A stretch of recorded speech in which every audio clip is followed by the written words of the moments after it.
This episode of a Gentleman Scofflaw podcast is sponsored by Phoenix Shaving and Audible.com. You are listening to the Gentleman Scofflaw podcast. Listener beware. Rise and shine, the liquor store is open. I ain't got time for moping. I best be on my way. Well, I still got time to save my reputation. Time to go day drinking in this dirty little town. Good afternoon, everyone. Welcome to the Gentleman Scofflaw podcast. I'm your host, Jordan Crowder, and with me, as usual, from the Great White North is John G. Goodman and Donovan Fowler. How you guys doing? I'm doing well. Howdy. I'm okay. How you doing, Jordan? Okay. I'm doing good. I'm doing good. Full transparency here. I'm doing this from remote this week because I am visiting some family in Texas, and Donovan is still over there where we usually record at my apartment. He is house sitting, and then nothing changed for John. Same old thing for him. I'm still banished to the nethers of the Americas. I don't know if you guys can call yourself part of the Americas. Don't take liberties like that. I don't know what came over me. Liberties. Is everything lack thereof? Is everything okay there, Donovan? Is Ernie, my cockatiel, okay? Still I thought alive? you took that with you. No, everything is fine. It's been a pretty quiet weekend up here. Me and the cockatiel, living it up in Glendale. Oh, wait. Hold on 1 minute. Okay. Hey, guys, I told you you're supposed to come over at 6. No, put the kegs over there. What, did you get the bouncy castle? No, the one for adult. Yeah, put the birds outside. What's going on over there, Donovan? What's happening? You know what, guys? Just take it easy. Hey, what's going on? Yeah, It just sounds like pretty there's quiet weekend. Nothing. Just take the credit card. Yeah, Jordan Crowder. Yeah, that's the Wait, name. what? Why? Yeah. How do you get my credit card? What's going on? What credit card? Oh, Did gosh, I not put this on mute? I think this is the last time I It's ever a get little your house noisy in. here. There's a little bit of traffic outside. No, speaking of which, Jordan, do you have any valuables or anything that you usually lock up in a safe when you have company over or anything like that? I'm a pretty clumsy guy. I don't want to break anything or. Yes, there's a safe happen. in my closet. Okay. Just Okay. make. Do you know can you tell me the code to that? No, I'm not telling you the code of my safe. Well, I want to make sure your valuables are safe as can be. No pun intended. All right. Let's go to the housekeeping here.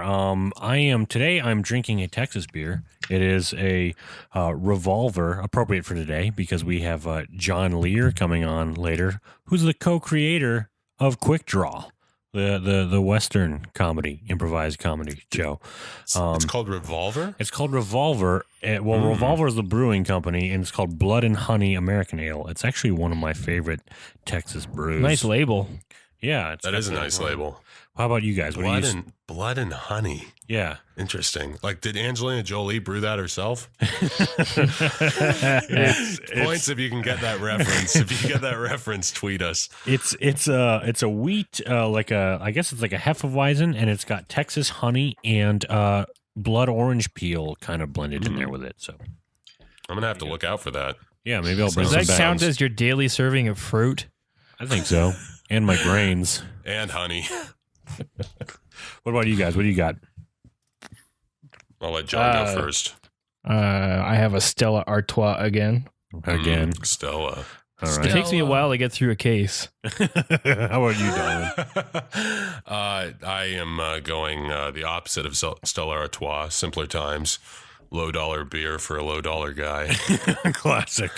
As opposed to those Canadians who always roll high rollers up there. High rollers, big spenders, and High rolling socialists. and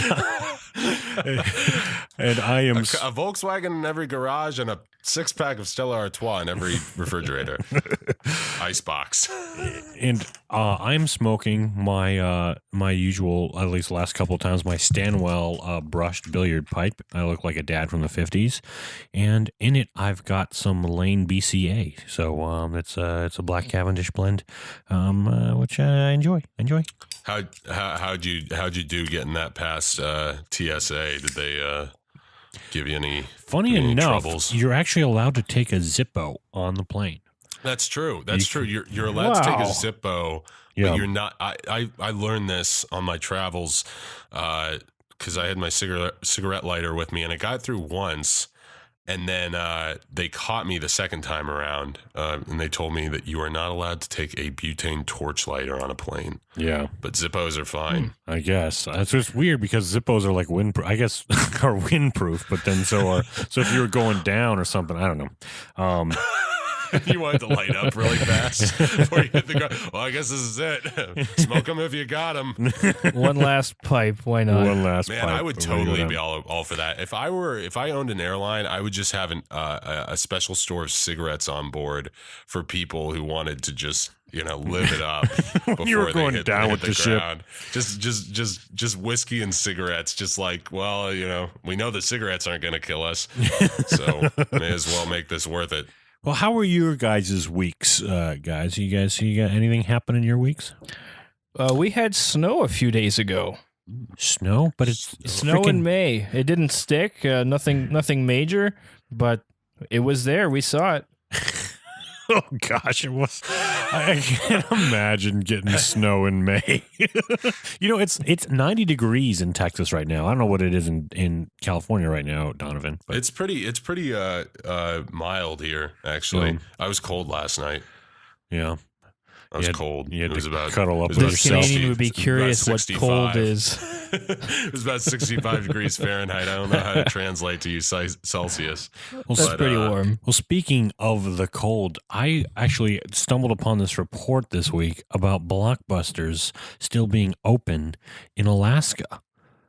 I don't know if you guys heard about this, but there's a franchise. The franchise is still alive there because apparently internet is so expensive that for streaming, they actually still have video stores there, Blockbuster Videos. I went to click on the YouTube link, but like many a thing in Canada, it was not allowed in my country. Oh gosh, that damn they don't want Justin they don't want Trudeau you hearing about Blockbuster.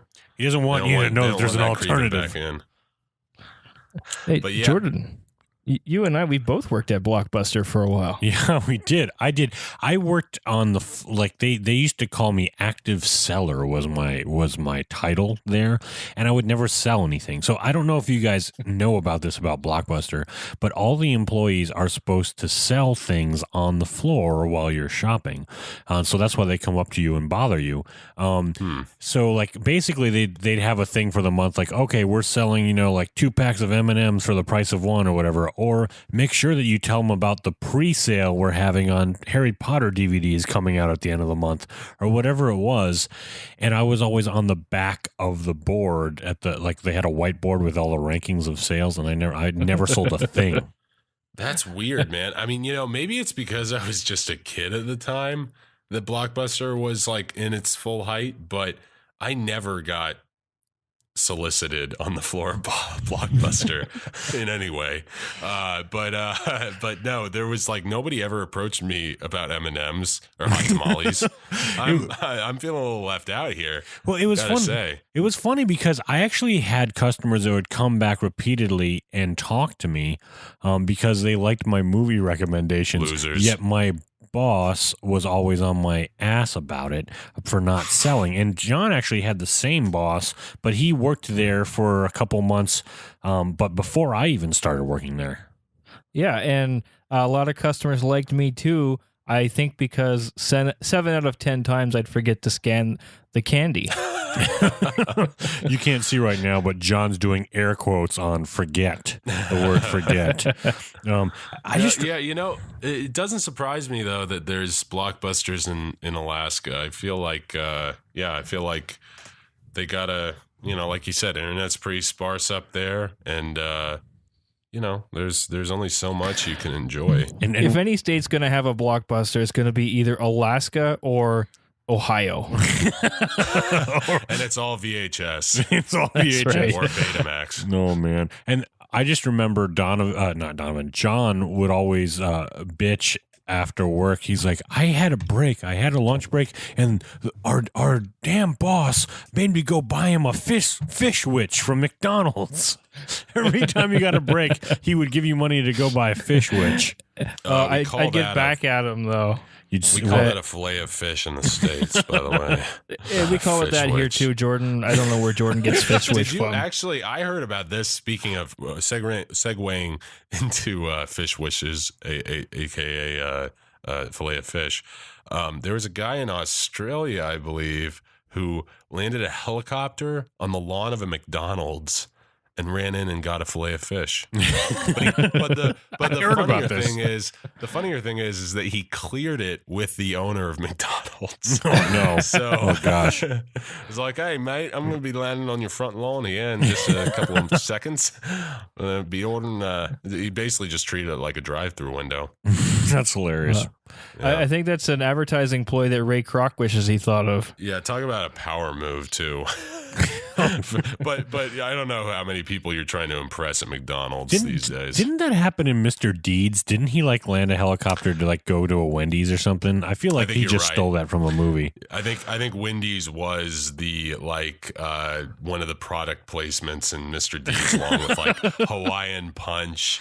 It made my 7th grade mind go crazy. I was like, oh, wouldn't it be awesome if I could just get Wendy's whenever? My favorite part is punch fountain in my room. I love when Steve Buscemi just crashes the Ferrari at the end of the movie. Crazy eyes. How he's like, he gives really good advice to Adam Sandler's character, and he's like, that's really good advice, Steve. And then he's like, I was talking to that squirrel over there. Just because he's got eyes there like all on the side of his head. What happened to Adam Sandler, man? I actually watched The Cobbler the other day on Netflix, and I really enjoyed Netflix it. Stuff. But it's really hit or miss. There was a while where he was unstoppable, and now it's just kind of, oh man. The Cobbler is a very strange movie. I will tell you why. One, its premise is kind of weird because he basically becomes his dad in order to take his mother out on a date. Yeah, that was a little bit creepy. Like that was bizarre. And he's becoming other people and all this stuff, and it doesn't quite know. I mean, it's almost like I wanted to get into it because it seemed like a pretty interestingly set up movie. But then once they started rolling, I was like, this is kind of strange. And then on top of that, the guy who directed it is the guy who directed Spotlight, the movie about child molestation in the Catholic Church. Oh, great. So he went from Adam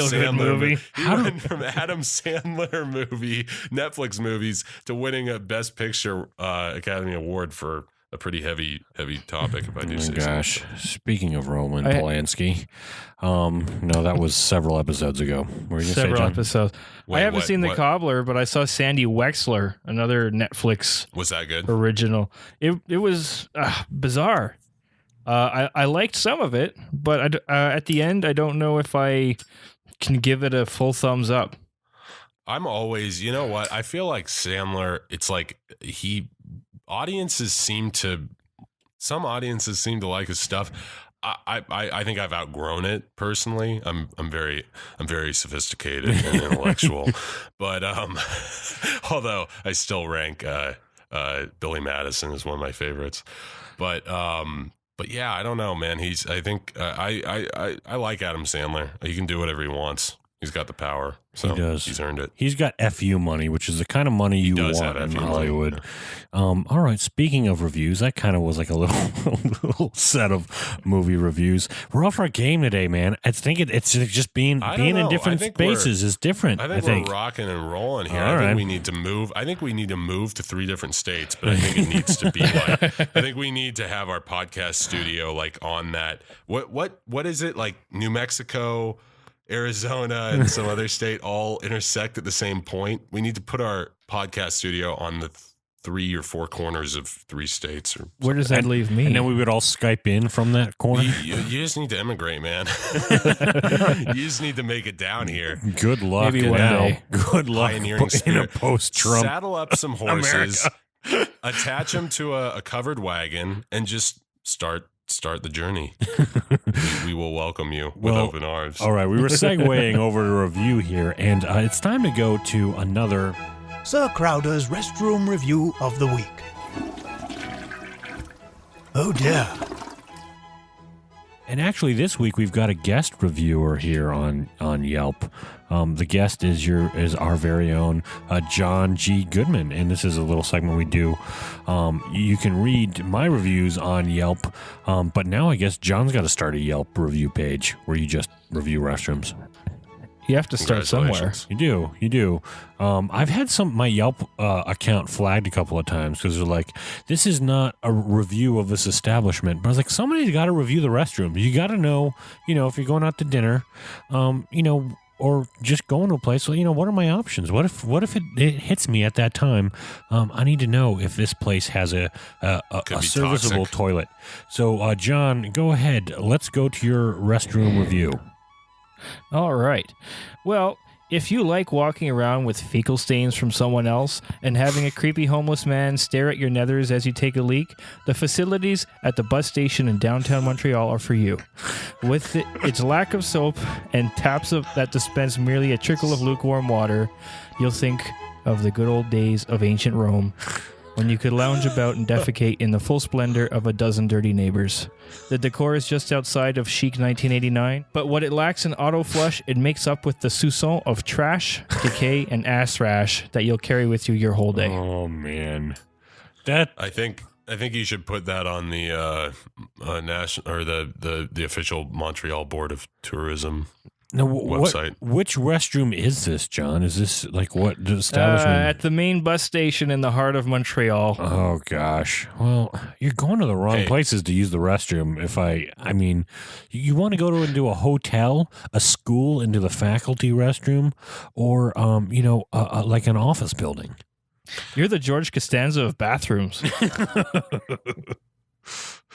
I once was in San Francisco, and I went to a public restroom. I think outside one of the bridges or something. I was like near the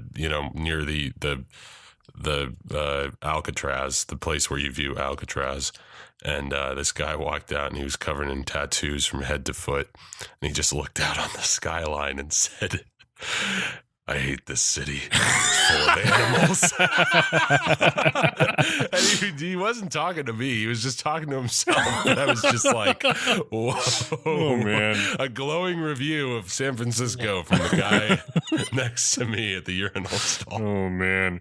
All right, let's go to some listener mail right now. Listener mail. All right, now's the time of the show where we read the feedback from the listener, and you could interact with us on social media. You can go to our website, gentlemanscofflaw.com, and our contact page or the links at the bottom of the page will link to all the places which you could find us. I'm not very good right now. I've had this Texas Revolver is hitting me a little bit. John, what does that first iTunes review say? All right, this one's from Pappy Mac. It says, I found a link to your podcast on This Pipe Life Pipe Forum and listened to the episode with my favorite tobacconist, John David Cole.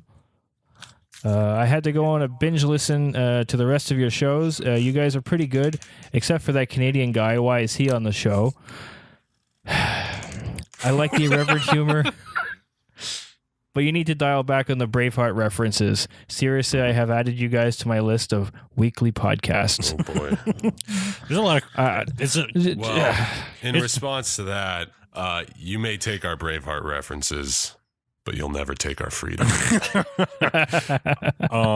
Yeah, keep in mind, this is a 5-star review, and there's a lot of criticisms in there. It's true. It shows. I think this is representative of our audience, is that they're like, we love you, but we're pissed off at you. We also hate you. All right, let's love-hate relationship. I'm gonna read this one from Twitter. Jennifer Anderson says, listening to your podcast. Jennifer Aniston. Jennifer What? Anderson. All right, we got her on the show. Jennifer Whoa. Anderson. Jennifer Aniston doesn't listen to this crap. Not that Jennifer Anderson listens to crap. To be honest, I'm slightly relieved that it's not Jennifer Aniston. She says, listening to your podcast, you mentioned Alexa to make the coffee, and my Echo responded. Well, that's good to know. You're welcome. She's referring to last episode that Zach was on. We were talking about how there's these smart coffee makers that you can get Alexa to you just talk to it and it'll make you a coffee. So sorry, I got your Alexa confused. All right, Donovan, what's that other Twitter say? Okay, we are looking at a tweet from Robert Schillinger. I assume I'm pronouncing that right. At Oversized Turtle. Funny name. What songs are used in the intro and outro? Oh. That's a good question. They're great That is songs. a good question. They're great songs. They're by a band called The Poormen, who graciously gave us the permission to use those songs on the podcast. And the songs are called Day Drinkin' is the first one that we open every show with. And the Very outro apropos. song is called Ice on the River. And you can go to thepoormen.bandcamp.com if you want to download their music. All right, I'm going to read this next tweet. It says, okay, this one comes from Ass Pamphlet. And this username is trademarked. Trademark TM. It says TM. And restricted. And restricted with the little R. Ass Pamphlet. It says, Jordan Crowder, you related to Boyd Crowder? Lives in Harlan? So for those of you who can't see, this Ass Pamphlet tag handle has a fairly salacious picture on it. This is Of a clearly woman. a Twitter bot. It's a sex robot. Let's just come out and say it. And we've all experienced them on one social media platform or another. But what I found particularly entertaining here is that it didn't even try to try to make up a decent lie. It just referenced something on IMDb, which is Boyd Crowder, a character from Justified, and Harlan, a place in Kentucky, which is the setting of Justified. Well, it's either this bot is a fan of Justified, or it's crawling the internet for IMDb references. Maybe it just gets the irony of the whole thing. Maybe it gets the irony of its existence, this artificial intelligence, and it's just like, you know what? I'm going to see if this guy gets this. I'm going to see if he gets this reference and reads it on his podcast. So I guess we've been duped. You won, Twitter bot. Skynet has tagged us. Yeah. Skynet. Who knew Skynet was going to be so sexy? All right, let's go to a listener voicemail that we get. You can call man81scoff if you want to leave listener voicemail. I'm going to play this right now. I don't know what podcasts really are, but I like this one. Thank you for making me guffaw. And I snickled a little, too. Okay. Thank you, listener, for that voicemail. I'm glad we can make you guffaw and snicker. Yeah. That's what we're here for. People should really leave their names, I think, on these voicemails. We should definitely make that a rule so that we could thank whoever's leaving these voicemails. That is a good rule. That is a good rule. All right. Thank you so much, And listeners. I can cook and I can clean. Thank you so much, listeners, for all the feedback and interaction you give us on Twitter. You're what makes this show go around. Now, let's go to a quick break, and we'll be back with the legendary improv comedian, actor, creator extraordinaire, John Lear.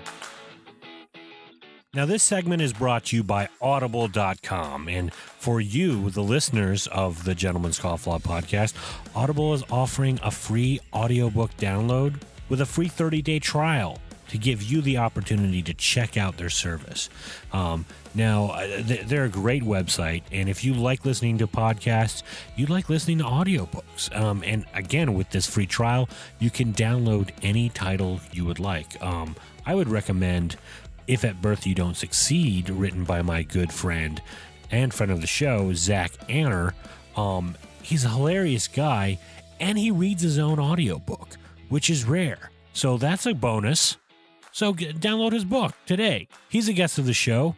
You can listen to his book for free. Now, audiobooks are great. They work just like, listening to a podcast. If you like listening to podcasts, you like listening to audiobooks. Well, you're sitting there, cooking dinner, or you're, at work, typing some emails. or maybe you're stuck in LA traffic like I am, or maybe you're, it's a weekend and you're just sitting back and doing some Pinterest crafts that you've always wanted to do, that you've had there on your board, just waiting for you to tackle. You might as well listen to an audiobook while doing that. And people don't know that you killed two birds with one stone. You made an amazing Pinterest craft, and you listened to the book. Now, I don't know which of our listeners are making Pinterest crafts, but there are some pretty manly crafts you can do on Pinterest.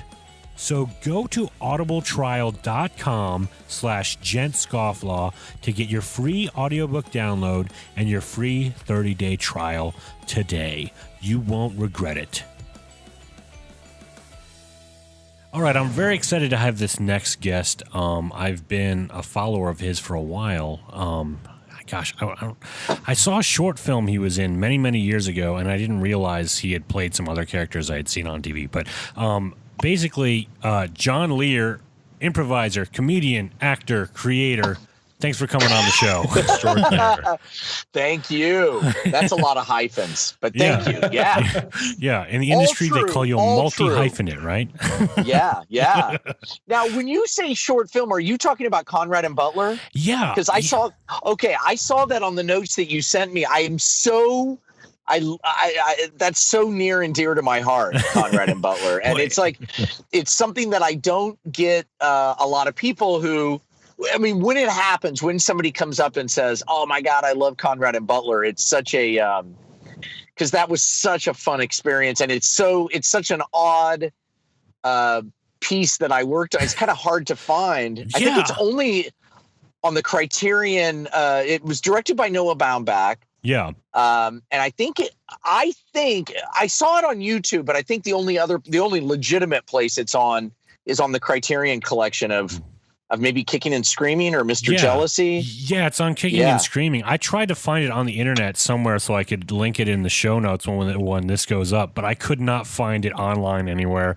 I don't know. There's a few fans have uploaded it on YouTube before it got, and then it gets pulled down, I guess. Oh, yeah. I was actually glad to see it on YouTube just so that people could see it, because I love those pieces with Carlos Jacot. Yeah, they're so great. I remember seeing it on the Kicking and Screaming DVD because I'm a big Noah Baumbach fan. Yeah, and it was very similar to a lot of the stuff I was doing in Austin in college with my sketch troupe and improv troupe. And so when I saw that, I was like, oh man, we could do some short films. Like, this is so fun, Yes. So how did that come about? I know that you worked on Noah Baumbach's his first couple of movies, right? Yeah, I worked on 3 total: Kicking and Screaming, Mr. Jealousy, and then one called Highball. I don't know if you've ever seen that. Yeah. Noah's name is not on it. Really? But he directed it, and he was also in it. And in that film, we shot that in he shot it in like a week. I think it was like a week. It was something really fast in Brooklyn right after we finished Mr. Jealousy. And Noah, we just went to Brooklyn. They rented a place and just shot the hell out of it. And a lot of it was improvised, a lot of it. Yeah. And one of the highlights for me from that movie was I got to make out with Ray Don Chong, which was, there you go. Was amazing. Yeah. So now, was that scripted fantastic. Or did you improv that? It was scripted, but it was I elongated it as much as possible because she's gorgeous, and it was that was, I don't know why I brought that up, but so then I know why. After we shot that we had so much fun doing it. Noah and Carlos Jacot and I hung out a lot together in Chicago when I was doing improv, and those guys come from Vassar. And the 3 of us were talking, and Noah was talking about, wouldn't it be cool to do like shorts that could air, that could screen before his movie, like in the old days when they would have shorts, but his shorts would be directed by him and unrelated to the movie. Yeah. And so we just kind of came up with these 2 characters, Conrad and Butler, who are very odd, but the idea was kind of like a modern day Laurel and Hardy kind of thing, but for sure. But just a lot So yeah. So anyway, I love Conrad and Butler, and a guy came up to me in Trader Joe's not too long ago and was like, "Oh my God, Conrad and Butler!" And it just makes me so happy to know that at least you and him and me are seeing them. Well, did that play? I wish they still did that. I wish they still screened short films before movies. It seems like the only guys who do that are Pixar.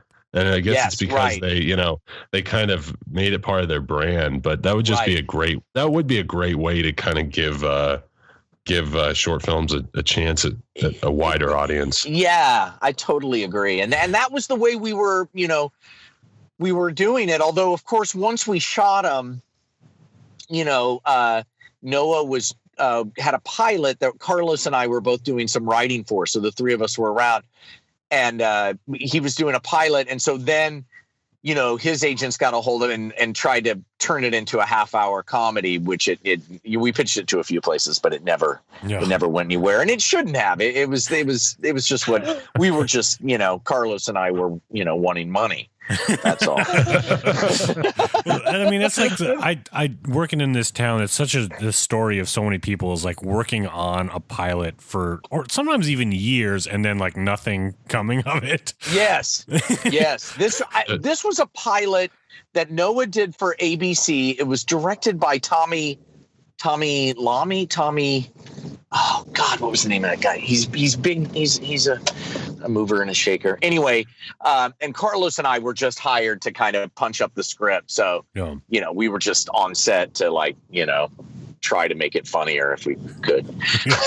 Well, it's so funny because after I'd seen that short film, I do as a movie geek does, always look up on IMDb and try and see what other work people do. And then I found out that you were the Geico Caveman. Which, yes, of course I had seen. Like everyone's seen that. I feel like that's like one of the biggest ad campaigns of ever.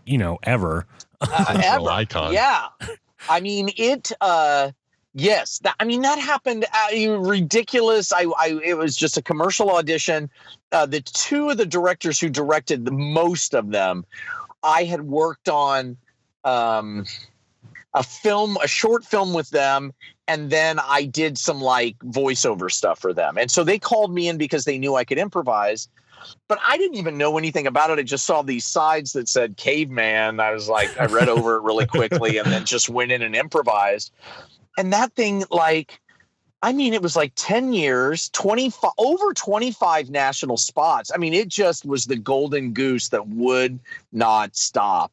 Yeah. And they let me improvise most of the stuff that you saw, a lot of the taglines, from "It's my mother, let me put her on speaker," or "Tina and I just got back together," or a lot of those taglines that got to be really kind of famous were all improvised. They just would let me riff, and it was just a great job. I remember once they did it got so big, and they did a thing where they were doing it was a web thing called The Caveman's Lair or something like that, where it was like an interactive, this is a while back, so quote unquote interactive website where you could go to our apartment and click on certain things. And anyway, it was kind of clever. And it was an all-day shoot, and you get that makeup on. Yeah. And after it takes 3 hours to put it on. Oh, really? And after about 8 hours, you just start to go a little crazy, and then you want to rip it off. It's like, I don't know. It's something primates do not like stuff glued to their face. Like people, and some people really freak out. Yeah. Some people really just can't do it. Like you just claustrophobic. It sounds like it's nothing, but it's like this water torture kind of thing. I think it's in your head. I think we need to submit this to a scientific journal about how primates don't like things glued to their face. It can be a big essay, big study. Especially the hair, the neck hair, just bizarre. So anyway, at the end of a 14-hour day, and all I'm thinking about is get it off. They're like, "Oh, John, could you shoot we just want to shoot some green screen stuff of you dancing." And I was like, fuck. And then I was like, all right, I'll do it. And so I shot these green screen. And this was like 45 minutes dancing in front of a green screen. And then they interviewed me and I just improvised. They cut those into 8 national spots. Yeah, I remember those. I mean, it was just like crazy. And it, paid for my house. I mean, thank you, Geico. Thank you, Geico. I endorse Geico. I always wonder. It was an amazing experience. But yeah, there are people who really freak out. Like, the Grinch who stole Christmas. Jim Carrey. Yeah, apparently he wigged out, could not do it. Yeah. They had to get like a seal. He had contacts in too. He had like yellow contacts or something that I think started to like really affect his vision and stuff. Yeah. The full contact thing. I didn't have to do that, but I had the teeth and I had full body hair, which was terrible. And I did one spot with Billie Jean King where it was a tennis. I was playing tennis with her. Yeah. And so they had me in these really sort of, retro short tennis shorts. And so I had to have all this leg hair on, so I was laying in the chair and these 3, super uber nerds are working on me, these sweet guys, and they are gluing, stuff on my face, stuff on my body. And one of them's a woman, which was very rare. They were always, white dudes. And there was a woman there and she was doing my leg hair and I'm laying there with my eyes closed, on the chair. And all of a sudden, she moves my junk and wraps the hair right up in there without a word. Just did it. That's a professional. Didn't say anything. And at first I'm like, Jesus Christ, I was just like sexually harassed. Or you know what I mean? I was just like, fuck, tell me. And then I thought, at least give me a warning or something. And then I started to think about it and I was like, no. That's the pro way to do it. Just do it. Yeah. You know what I mean? Nobody wants it. Later. Let's just get it done. Strike fast and she did it. That's funny. My mom worked as a wardrobe stylist, a wardrobe person and stylist in the industry for years, and she was always having to do weird stuff. I don't know if she's ever had to do that. I would never ask if she's ever had to do that. Right. But it's just such a weird, you never know where job. that hair is coming from either. I mean, like I think it's like it could be. I've heard yak hair is used a lot in productions like that. It's supposedly this was stuff used from China. That they had these wrap stuff. So God knows how many forms of cancer I have from that. But you know what? It was worth it. Every single second. Well, it's funny when I see commercials though, like the Geico commercials. I always wonder, how does somebody pitch that? And I mean, you explained it too, that a lot of those lines are improvised, but I feel like if I were trying to describe this idea I had for this commercial to someone, they would just think, well, that's stupid. That would never work. Like, I know. I have no clue. I'll tell you this much. Once it was a hit though, everybody and their cousin claimed responsibility for the idea. Oh yeah, that's always what happens. I mean, yeah, there were about 50 people saying they invented the caveman thing. Well, and it spurred a whole new era of commercials that were all very short form comedy. Like, the tagline on that was, "It's so easy a caveman could do it." And then I think the most recent thing is like a fact, like, did you know that Geico could save you car insurance? And then it's like, did you know owls aren't so smart? And then it cuts to a bunch of owls in a tree. And it's just a really short sketch. Yeah. So, yeah. Legacy. The caveman somehow grabbed something, I don't know what it was. Like, where's the beef kind of thing? It's the primal. It's the primal desire of man that they talk about in storytelling classes all over.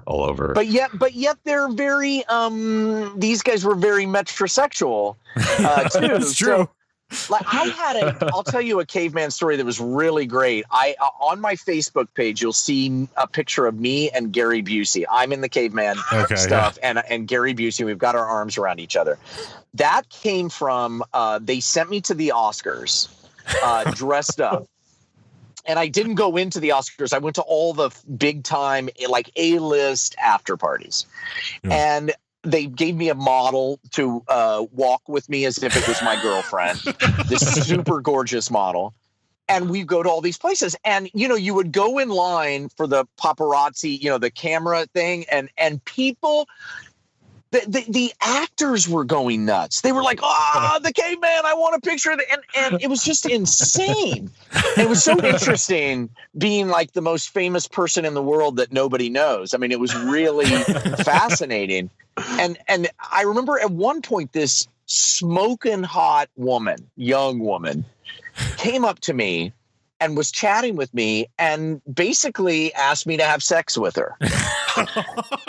Just from makeup. It gave me her, and I said, "You mean as it dressed as a caveman?" She goes, "Yeah." And I go, "You realize that there's a 40-something-year-old man underneath here, and that the fur stops at the cuffs on my suit. You know what I'm saying? Like, there's no more caveman underneath all of this." She's like, "I don't care. I want the caveman." You should have said, yes, but I have to bring along 2 white dudes and a very, very capable woman to get me there. God, yeah. I mean, that was insane. And I remember her just staring back at me like, yeah, I get it, but I don't care. I was just like, wow. I was married, didn't do anything about it. And because all I'm thinking, well, she's thinking about sleeping with me. All I'm thinking about is, can I get this fucking makeup off? Oh, man. That's ridiculous. Hollywood, huh? Well, I feel like those commercials, too, like how much improv you did in them, almost set a precedent for commercials like when I went in for my commercial agent, when I met him, the first thing he wanted to know was if I had improv experience. And everybody in LA, like, if they get a commercial agent, it seems like they need to have improv on their resume, which is like, before it was just kind of like a skill you'd maybe put down there and people cared or they didn't, but I don't know. Right. Yeah. And the weird thing about improv is that it's not necessarily something you can learn. I mean, there are certain skills that you can learn to give you a better chance. It's a very strange thing because it's like, I've improvised with people who are unbelievable, who have never taken a lesson in their life. Yeah. And I've improvised with people who've gone through 37 levels of UCB who are just terrible, because there's the element of, like, training to give you a good probability of a good scene. Like, for example, a big rule in improv is never say no. Don't say no. And don't ask questions.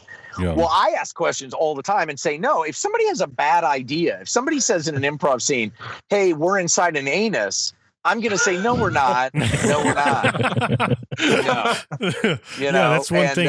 They always teach you yes and. Well, yeah. I'm not going to yes and that. We're not going to be in an anus. I've been in an anus. I've done plenty of improv shows where it's always in an anus, and we're not going to be in an anus this time. You know what I mean? So because I think the yes and thing is really good at teaching a level of improv that anybody can do. Yeah. Anybody, like a lawyer, because by saying yes and, you're going to have the probability of a scene continuing. I get that. Yeah. But it's kind of this, like, okay, yeah, it'll make a scene go longer. But I'm going to ask questions. If I'm curious about your character, I'm going to ask him something. So don't freak out when I do. For sure. I feel like the John Lear brand has its own kind of style of improv, which I really appreciate because I've watched like 10 Items or Less, a Quick Draw, all of Quick Draw, which I love. And it's like what I like about your improv style is I feel like a lot of improv could be almost too cutesy and too jokey. Like, I'm going to get really clever with this joke, and I kind of know about it. And it's almost like they're being sly with it. But you just come off like it just comes off so natural and conversational. It doesn't feel like you're reaching for a gag, and that's what's funny about it to me. Thank you. That's like the best. I love that comment. Could you call me every day and tell me? Because that's exactly. If there was one thing I would put my finger on, that's exactly what my partner Nancy Hauer who I produce and write with, and she directs all of those shows. That's what we're after, is like the kind of witty, and these are we audition these people all the time, and they come on and they talk really fast monologues that digress into these strange, crazy places, but there's absolutely no heart or connection to them, and they're not playing a scene, and we're much more interested in a relationship and what's happening between two characters than coming up with some clever concept. I mean, clever concepts are great, don't get me wrong, but much better to just and that's why some of our, like Bob Clendenin, who we put in everything, who is one of the most genius people I've ever worked with. He's had some improv training, but most of his training is in serious acting. Like he's got his master's in, he's a serious actor. And the reason he's so funny is because he's so stated in those characters, and he's just brilliant. But he's just he stays in the scene as the character, and it just gives it a credibility, and it's so much easier to be funny when people sort of believe what's happening, Yeah, they have to believe in the character first before they're going to take the rest. And if I start a show and it just feels like they're trying to be really cute with all the gags right up front, like I'm ready to shut it off. But so for the listeners that haven't seen Quick Draw, I mean, it's on Hulu right now. If you want to watch it, you can watch all the seasons. It's also available for free on Yahoo. I just found out. Oh, really? Cool. There's a thing called Yahoo View, and you can watch, I think, all the both seasons, all the episodes there. And a fan was just, we have a Quick Draw, for whatever reason, has a really strong fan base, really people love that show. And so anyway, one of them told me that it's on Yahoo now. Oh, wow. Well, what's so great about that is like this kind of period Western with just this kind of the modern laid back dialogue. The juxtaposition of those two together just makes just for hilarious situations. Your character is so modern in this situation.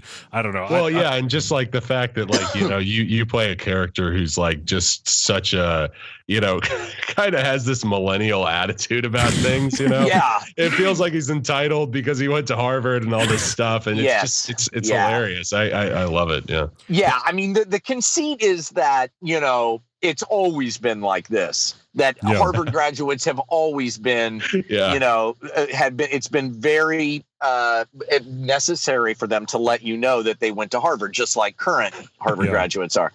And so we just I loved that show. Was so much fun to do. It was just a blast. And the mixture, going back in time, and I mean, who doesn't want to play a cowboy? I mean, Jesus, I got to have a gun and ride a horse. It was so much fun. And Wait, Blazing Saddles was like one of my favorite,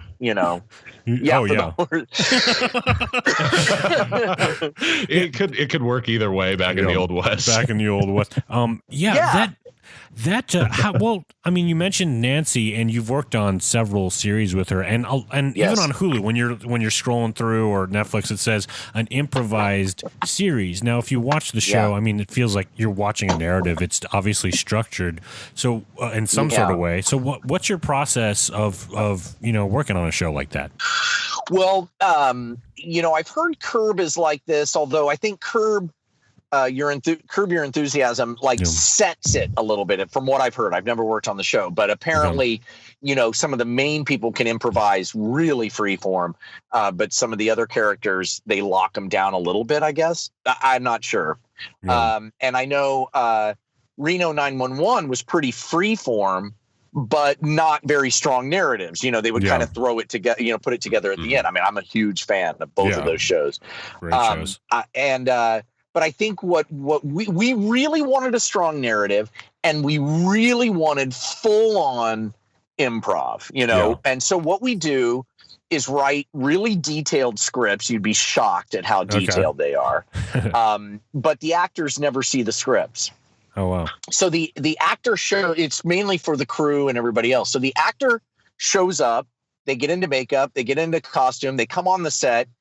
they already know a bit about what the character is, because in the auditions they've been auditioning as the character, but they've been auditioning scenes that that are either before or after the scenes that they'll be doing in the episode. And so they show up. Nancy kind of lays out just the pure bare minimum. Now, I know where the show needs to go. Nancy knows where the show needs to go. And so we kind of together kind of coax it along. But the idea is, hey, if we're going to improv, let's improv. Or if we're going to get improvisers, let's really go for that style, that kind of hilarious comedy that you can't get if you try to write it in a room. And so then we shoot a ton. Each take is probably around 15 minutes. You get four or five takes. Oh, wow. And then we go back and cut it. And we roll 3 cameras. So we get coverage on every scene. And then we go back, and Nancy and I, sit in a room and, work. Yeah. And that's where a lot of the writing really happens, a lot of the editing.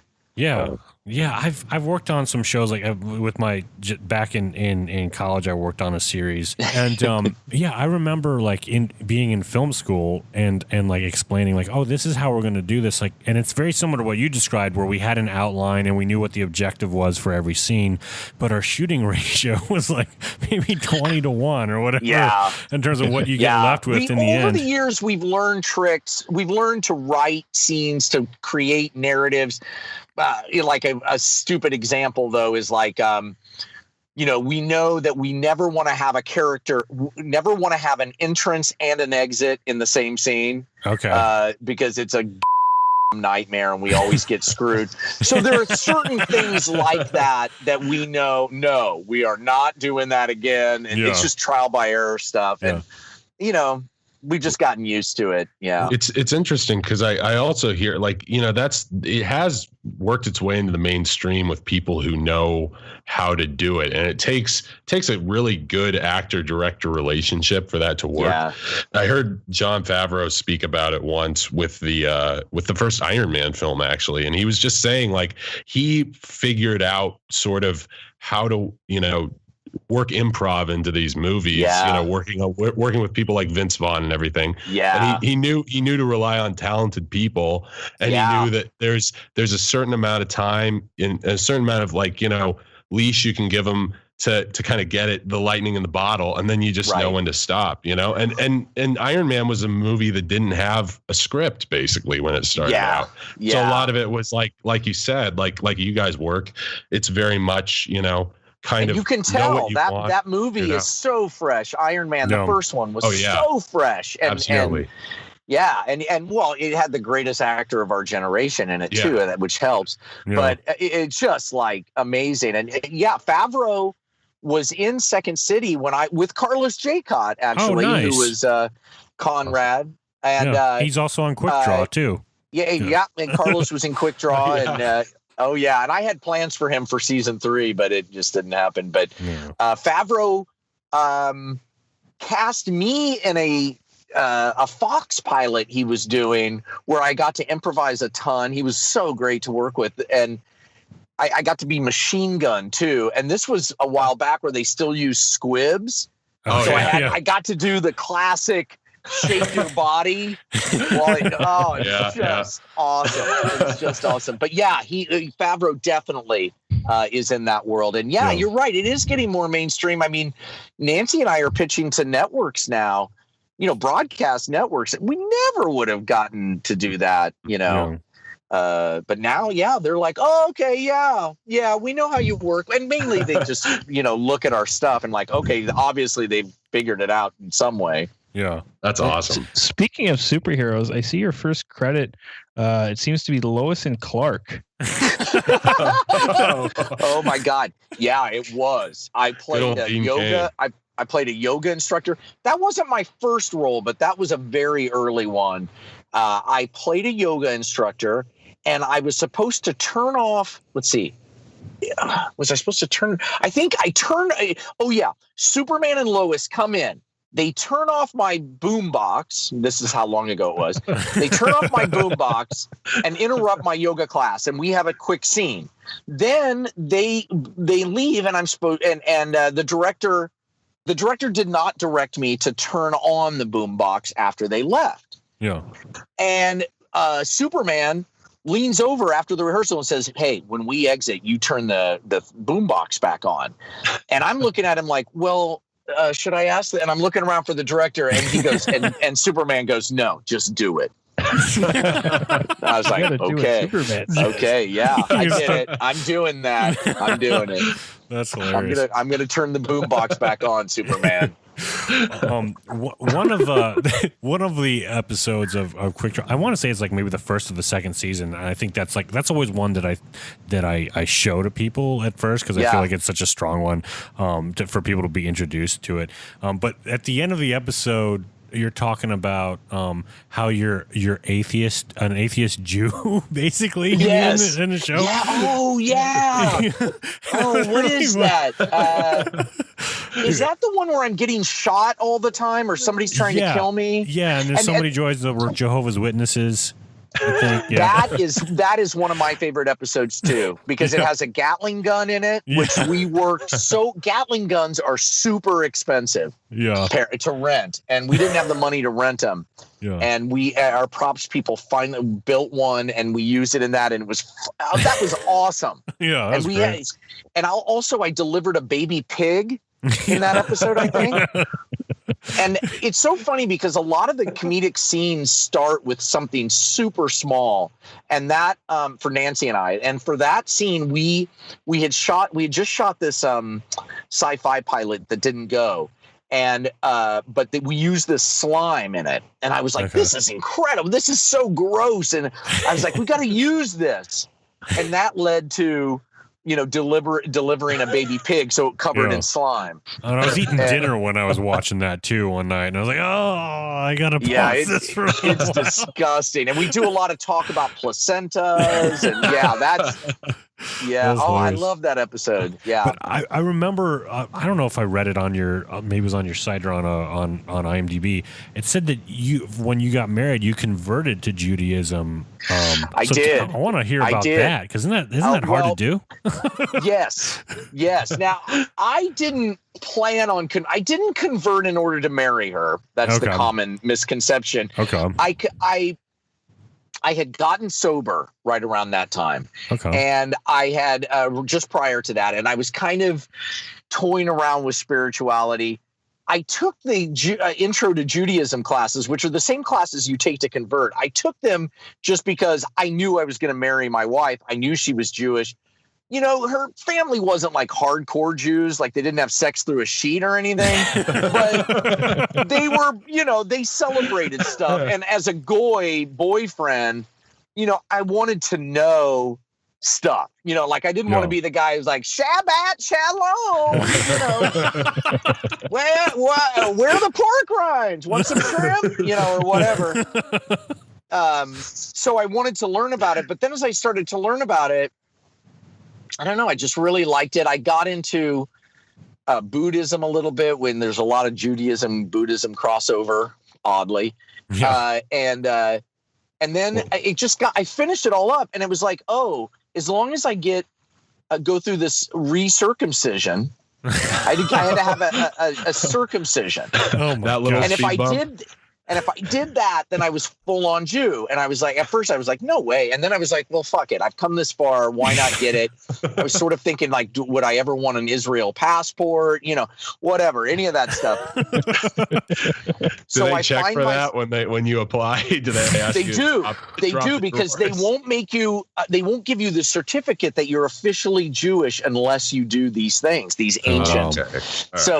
So I find myself in the valley with a mohel in his house with my pants around my ankles and my junk laying on his bathroom counter. And he says a prayer and takes a needle because I was already circumcised, but you have to be ritually circumcised. In other words, he has to say a prayer and he has to prick you and get a drop of blood. It's like this. I mean, it's just barbaric, but I don't get the piece of paper unless I do it. And so he says the prayer, he pricks me with the needle, no blood comes out. Oh, no. So he has to do it again. Oh gosh. Oh, man. And then and so he gets a drop of blood, and people always ask, "Did it hurt?" Yes. Fuck yeah. You try sticking a needle in your penis. Oh my gosh. And then he did the weirdest thing. He took a piece of gauze and he wrapped it around my penis and tied it into like a bow. It's like a finger puppet. Yes. So I got home and my wife was like, let's see it. And I show her and she sees it and she like opens my bandage like she's opening a present. Oh man. Yeah, I did that. That's insane. But now I'm full on Jew, so I can make Holocaust jokes now. You know what I mean? It's all good. I think there was a Seinfeld episode about that. Yep. One small prick, and now I get to do whatever I want. That's hilarious. And, maybe I heard of that. Maybe you referenced that too in one of your comedic lectures, which I listened to on on iTunes recently. And those things are really hilarious. you do actual research. I do. Like whenever whenever somebody piques my interest, I want to know what their work's all about. You know? Oh my God. I'm so glad you checked that out. Yeah, that is on my, I did these series of 6 comedic lectures that were like each 90 minutes or so. And I did them in LA and then off Broadway in New York. It was so much fun. Yeah, those are great. And I feel like, this day and age with like the TED Talks and everything. That's so popular. Maybe I should bring them out again. Yeah, you should bring them back. See if you can do them at TED. Wants me to do them. Yeah. Yeah, I should. They were so much fun. And it was great because I would do a different one every Monday night. Oh, wow. And it became like because the conceit was like an old school college lecture. Like I wore a suit and I had a blackboard and it was fun. And it started to become like a date night. Like I'd see the same guys, but with different girls each Monday, or the same girl with different guys, you know? Yeah. It was really cool. It was really fun. Now, I should do that again. Are those improvised too, or did you have to come up with 90 minutes of material every week? Well, I had outlines. I knew what I wanted to talk about, but there was no, word for word kind of thing. And I would stray off it a lot. Yeah. Okay. And I would take questions at the end. And it was as loose as you can get without, just wasting people's time. What are you guys working on now? I mean, I see you guys posting updates on social media, and it seems like it's kind of veiled. Can you talk about what you're working on? Or yeah, well, we're pitching. The weird thing about talking about pitching is because we used to do it a lot. We used to say exactly what we were doing, and we got a lot of blowback from our lawyers and from executives. So we're trying to be careful about it, but at the same time, I'm like, shit, man, it's not like we're curing cancer, but for the first time, we're pitching 4 projects at once. Okay. We've never done that before. We've always had just 1 or 2, and 2 of them are with other companies that have hired us to kind of develop a show around for them. Okay. And then one of them is an animated show that we created. And the other one is a show that's all ours, like our, quick draw or 10 items that we're developing. So I'm not supposed to talk about them. I don't know. Whatever. Anyway, that's enough to slake the fans' thirst, I think. Yeah. We'll be chopping a bit after this. Yeah, and maybe like if we get a sale, maybe we can talk more about it. And anyway, we're trying to figure that out because we do talk to our fans all the time and try to tell them, because we try to give them the experience of what it's like to be, a Hollywood, idea person, a creative person in Hollywood, which, as you guys know, is, pretty miserable. And I'm in Canada. Okay. Well, speaking of miserable, he knows. He had snow in May. And it didn't even stick around long enough to see how miserable it was. Where in Canada? Montreal. Oh, I love Montreal. That's a beautiful great town. Everybody's gorgeous in Montreal. It's like a magazine layout. It smells a little, but it looks nice. I was at the comedy festival there. Yeah. Had a blast, man. Oh my God. Yeah. That's a great so much festival. fun. Anybody who's listening who wants to go on a summer vacation, go to the comedy festival. You can do a lot of stuff. Yeah, it's fun. Well, John, where can people find you if they want to, follow you and find out what you're up to? Well, there's, on Facebook at John Lear, there's a John Lear fan page and then my own private page, but they're kind of together. Either one, you can find me there, or Twitter at John Lear, or at the Howler TV website, http // www.howler.tv HOWLER.tv. Howler. Can you start over? I didn't catch the first part of that. I hate when people give you a business card and it still has the triple W on it. Like, why did you put that on there? I know how the internet works. I know. That used to be the hashtag of the of 2000. That was the thing. Thank you so much, John, for coming on, and we'll have to have you come back on as you work on more projects because we're all fans. My pleasure.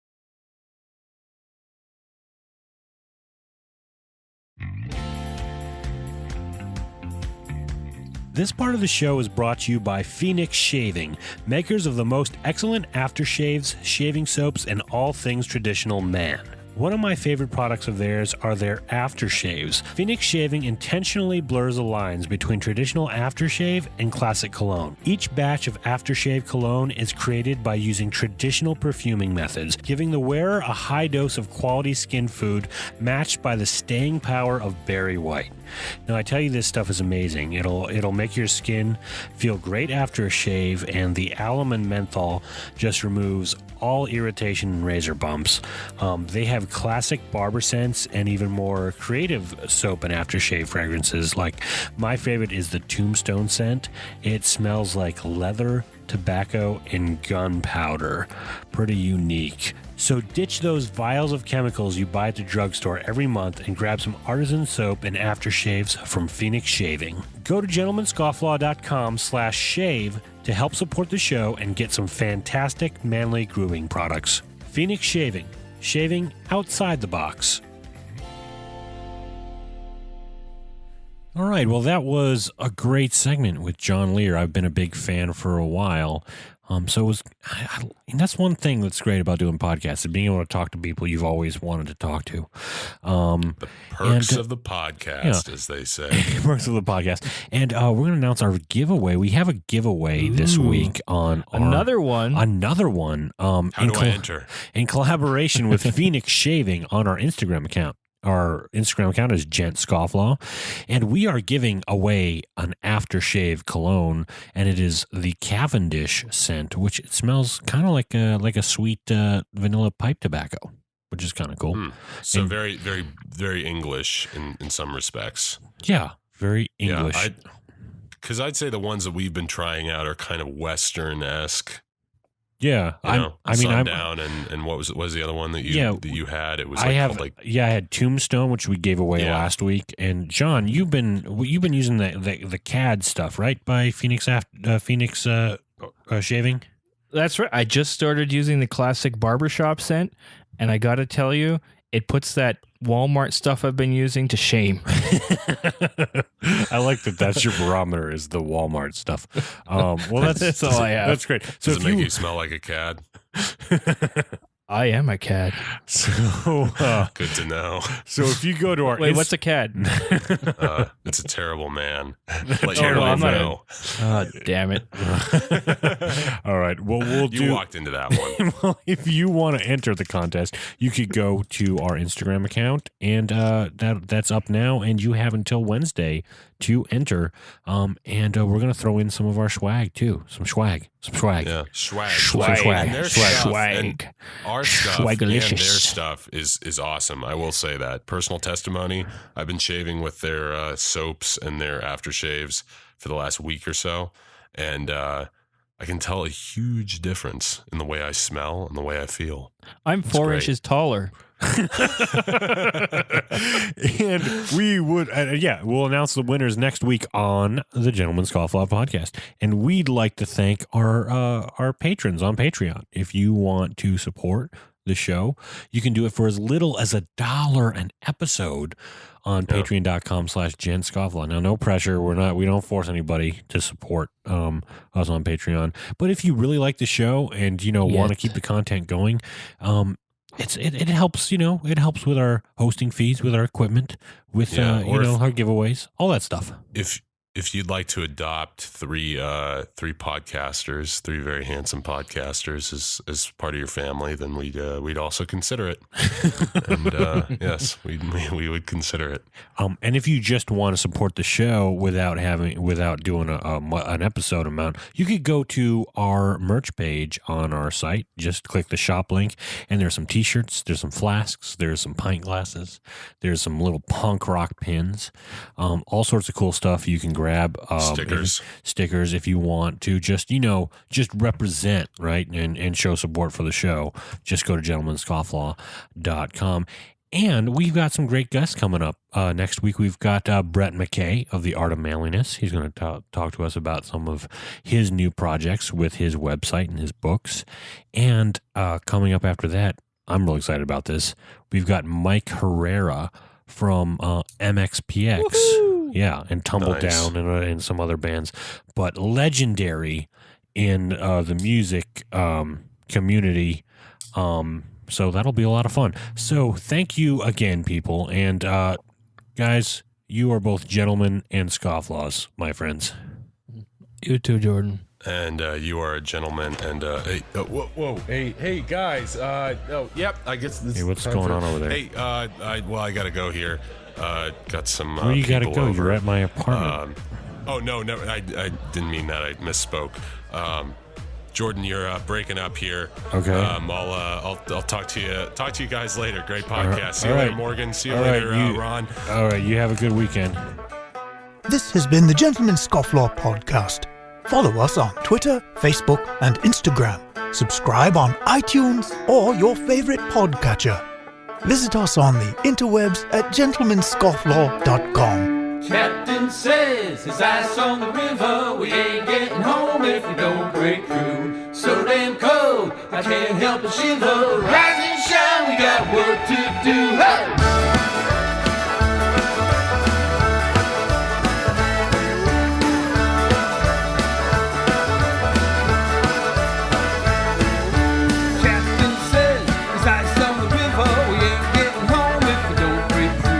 So damn cold, I can't help but shiver.